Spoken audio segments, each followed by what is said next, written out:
আপনার গুনাহ পাহাড় সমপরিমাণ হয়ে গেল। এত গুনাহ করেছেন, আল্লাহর কাছে হাত পেতে ক্ষমা চাইতে লজ্জা লাগে। পাহাড় সমপরিমাণ গুনাহ হয়ে গেল।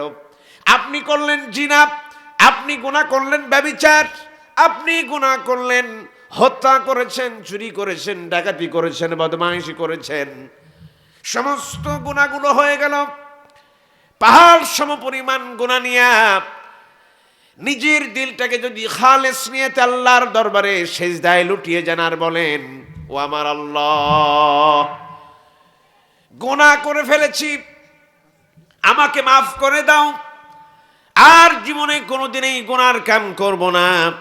আপনি যদি ফিরে আসতে পারেন, আল্লাহ রাব্বুল আলামিন ঘোষণা করে দিলেন, বান্দা তুমি যেই যে ফিরে এসেছো, আমি তোমার জীবনের সমস্ত গুনাহ খাতাগুলি মাফ করে জান্নাতের মেহমান হিসেবে কবুল করে নিলাম।